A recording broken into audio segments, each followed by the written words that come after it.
Alors, dans la vidéo précédente, je t'ai donné donc 5 conseils pour toi mieux ou plus facilement mener les champs d'animation que tu vas vouloir mettre en place sur le terrain avec ton public. Alors, dans cette vidéo, par contre, ici, donc déjà la vidéo, tu peux la retrouver ici. Et donc, dans cette vidéo, par contre, on va donc ici maintenant parler de l'utilisation de ces différents champs d'animation. Donc, c'est-à-dire concrètement, qu'est-ce qu'on en fait sur le terrain. Alors pourquoi est-ce que je tourne cette vidéo? Parce qu'en fait, si tu veux, avec les champs d'animation, ce que tu dois faire et enfin comment dire, ce qui va avec les champs d'animation, c'est que tu as une certaine méthodologie qui doit y être accouplée, d'accord? On ne fait pas ça n'importe comment. Et en plus de ça, au-delà de la méthodologie, ce qu'il faut aussi, c'est bien choisir ces champs, que ce soit face à un public ou soit face à une situation donnée.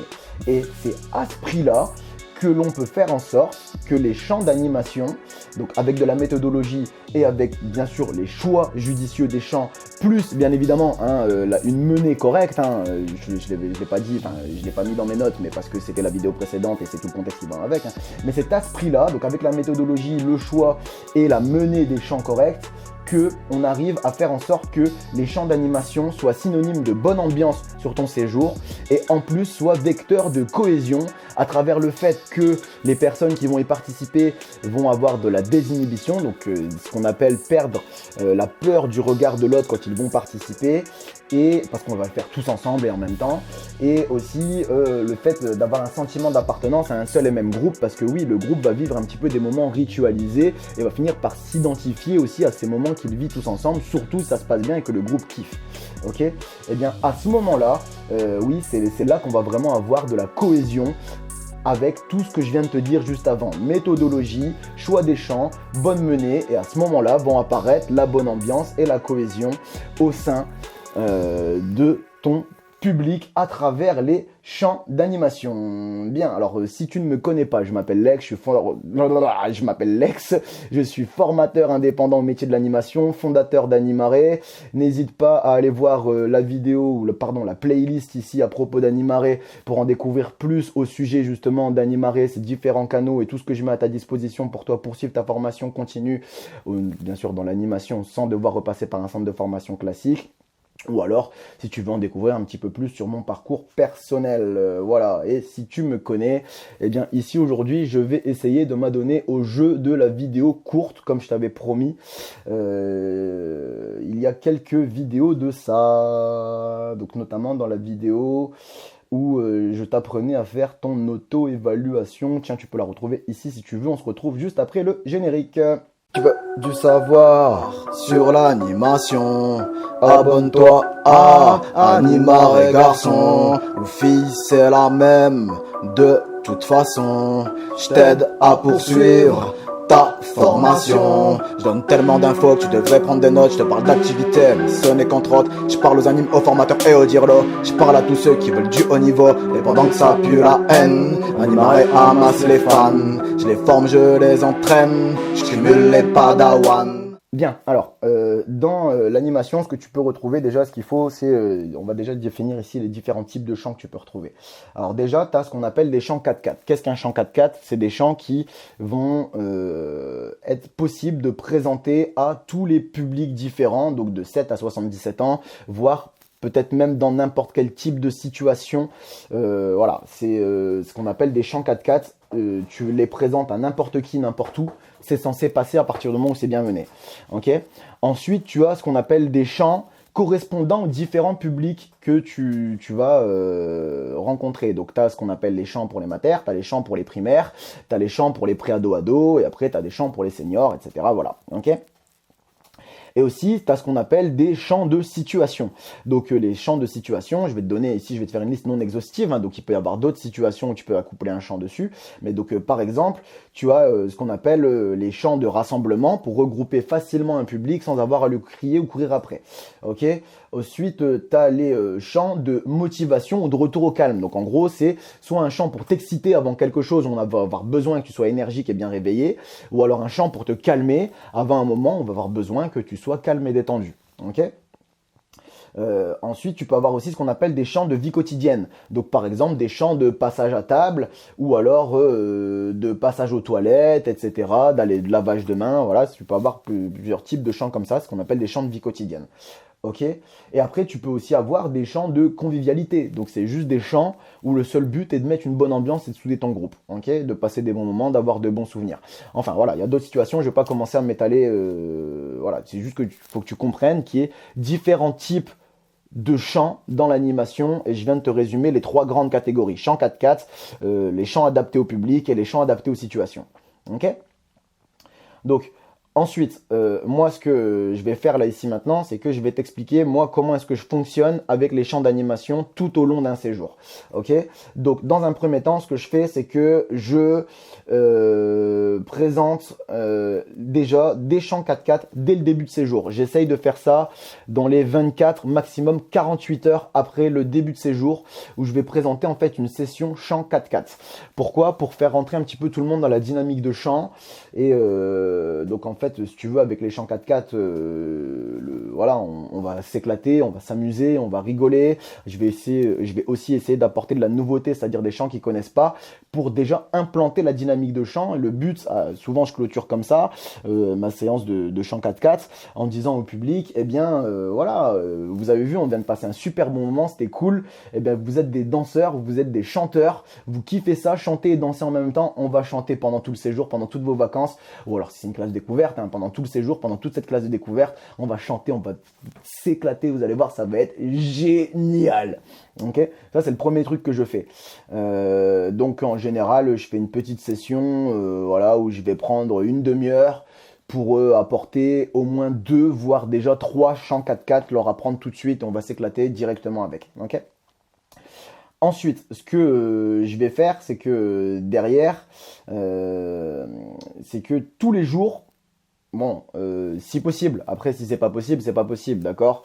Mais si possible, chaque jour, je vais faire au moins une session chant d'animation dans la journée. Donc ça peut être le matin, l'après-midi, le soir si on est avec hébergement.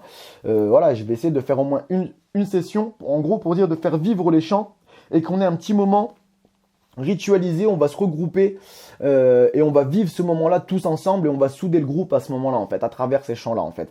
Et donc ce que je vais faire dans ce moment-là, c'est que déjà on va reprendre les chants 4x4, donc normalement il n'y a plus besoin de faire la phase d'apprentissage vu qu'on l'a déjà faite précédemment. Et donc on va juste rechanter les chants 4x4 et après ce que je vais faire, c'est que je vais commencer à apporter des chants spécifiques au public. Donc par exemple si je suis avec les primaires, après la session donc chants 4x4,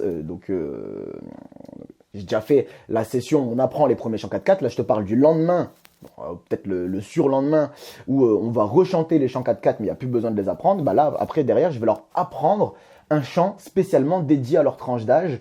Donc, par exemple, les primaires, comme je te disais. Okay, et après, quand on va reprendre quotidiennement ces séries de chants, là, ces temps de chants, on va refaire les chants qu'on connaît déjà, donc les chants 4x4 plus le chant spécifique, et après, on va peut-être en rajouter encore un autre par-dessus. Ok ? Voilà, donc c'est un petit peu comme ça que je fonctionne au quotidien avec les chants d'animation. Et maintenant, voilà, après ce qu'il y a, c'est que, comme je t'ai parlé tout à l'heure de chants de situation, tu vas peut-être tomber sur des moments où, voilà, tu vas avoir un passage aux toilettes, tu vas avoir un rassemblement à faire, tu vas avoir un passage à table, voilà, il y a juste peut-être un moment où vous allez juste vouloir vous éclater, ou alors peut-être c'est la fin de séjour, tu vois. Fin de séjour, c'est un moment quand même assez particulier, tu vois, ou alors peut-être vous allez accueillir un autre groupe sur votre séjour, vous allez aller rencontrer quelqu'un d'autre, et ben là on peut faire des chants conviviaux aussi à ce moment-là, tu vois. En fait, c'est qu'à chaque fois que je vais sentir que c'est judicieux, je vais apporter un chant de situation.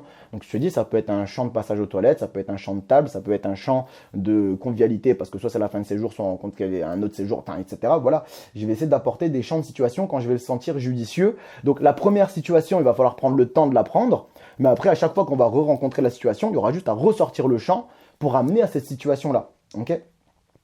Et aussi, voir ce qu'on peut faire, c'est dire, voilà, maintenant on a instauré la dynamique de chant, et ben maintenant on va pouvoir faire de l'impro aussi. Voilà, à tous les moments où voilà, t'as un changement de programme, t'as une demi-heure de trou devant toi, tu sais pas trop comment ça va se passer. On peut faire du chant, une demi-heure, un quart d'heure, même 10 minutes, hein, voire 5 minutes, c'est un chant qu'ils connaissent déjà. Et ben voilà, on peut faire le chant qu'ils connaissent déjà, c'est très bien. Mais tu peux aussi te servir des chants d'animation en termes d'improvisation, ça peut aussi être très bien. En termes de déplacement, sur un trajet, dans un bus, à pied, voilà, ça peut être bien aussi. Je sais pas, vous êtes à la piscine, vous êtes tous dans la même piscine, il y a d'autres groupes ou pas, vous avez peut-être aussi privatisé la piscine, bah faire des chants d'animation dans l'eau, ça peut être bien aussi, tu vois. Enfin, bref, voilà. Et après, derrière, donc ça, c'est un petit peu comment je les utilise. Il te manque juste un point, c'est qu'après, derrière, je vais utiliser les champs d'animation. Je vais les ressortir, par contre, après, à chaque fois que le public va me le demander. Parce que normalement, si tu fais correctement le boulot avec les chants d'animation, au bout d'un moment, ton public va venir te redemander des nouveaux chants. Il va dire, ah, bah, quand est-ce qu'on chante, hein, on peut pas refaire ce chant-là, ou alors, voire même, t'as pas un nouveau chant à nous apporter. À chaque fois qu'il demande, bon, si c'est pas possible dans l'instant, c'est pas possible. Mais dès que possible, on ressort un nouveau chant. Et ça, c'est le meilleur signe que tu peux avoir pour la dynamique de chant, en fait. C'est, est-ce que mon public en redemande? S'ils en redemandent, c'est que c'est très bon. Et il faut continuer. Il faut surtout pas arrêter. Ok? Eh bien, voilà. Écoute, voilà, on a joué le jeu de la vidéo courte. Donc là, j'ai quasiment fait le tour de ce que je voulais te dire à propos de cette vidéo. Maintenant, si toi, tu tiens à découvrir peut-être mon répertoire de chants que j'utilise sur le terrain. Il y a une vingtaine de chants, des monstres de chants que je mets en place régulièrement sur le terrain, ceux que j'utilise le plus. Si tu veux aussi tous mes conseils, toute mon expérience à propos des chants d'animation. Si tu veux aussi toutes les anticipations des réactions du public que moi j'ai pu rencontrer et que je peux te transmettre aussi. Parce que oui, quand tu vas présenter un chant, le public, il va avoir des réactions qui peuvent être bonnes, mauvaises, déstabilisantes, surprenantes. Voilà, il y a un tas de réactions et moi, je peux te les anticiper et donc déjà te les faire découvrir et aussi t'apporter comment est-ce qu'on y répond aussi à ce genre de réaction du public. Aussi, si tu veux avoir des visualisations de menées de chants de qualité, donc en l'occurrence, quand c'est moi qui mène les chants, ok, pour pouvoir te projeter et voir ce que ça donne et surtout voir les arcanes du meneur, comment est-ce qu'il fait, d'accord, quelle est la réflexion qu'il y a derrière, à quel moment on fait ceci, cela, voilà, tout ce qui est l'articulation de la menée du chant, ok. Et si tu veux aussi apprendre des chants, et notamment ceux que moi je mets en place pas à pas, donc c'est-à-dire que je peux t'accompagner pas à pas, répéter chaque phrase avec toi, te donner chaque conseil à tel moment par rapport à tel chant, quel moment est plus judicieux, etc., etc., etc.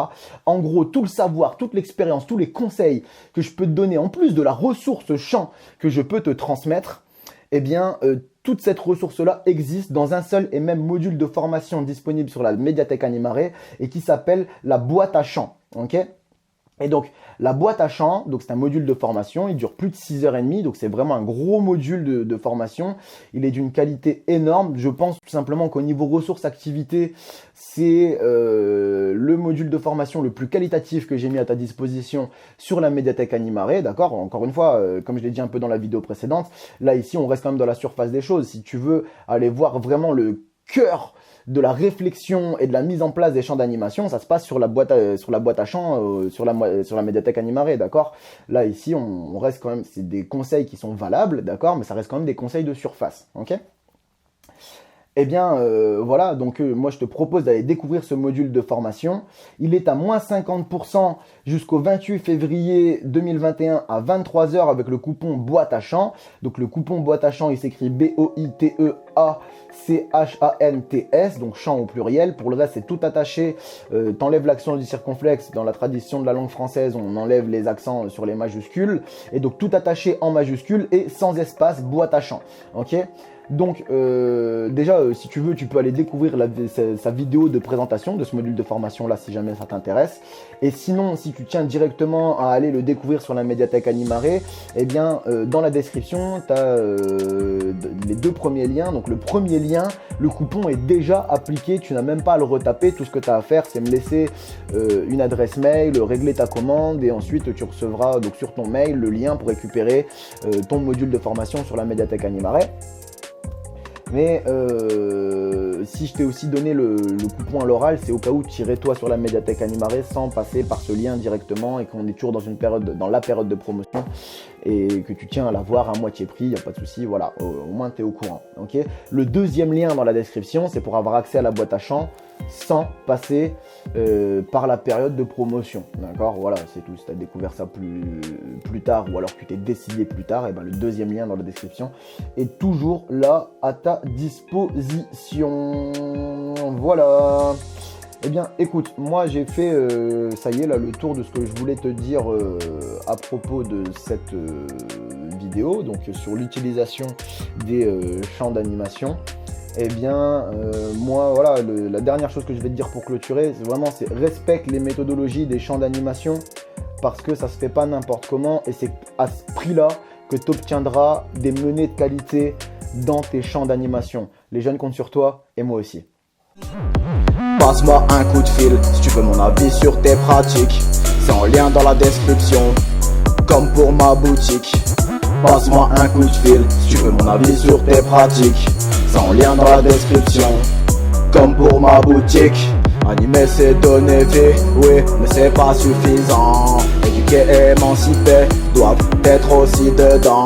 Animer c'est donner vie, oui, mais c'est pas suffisant. Éduquer et émanciper doivent être aussi dedans.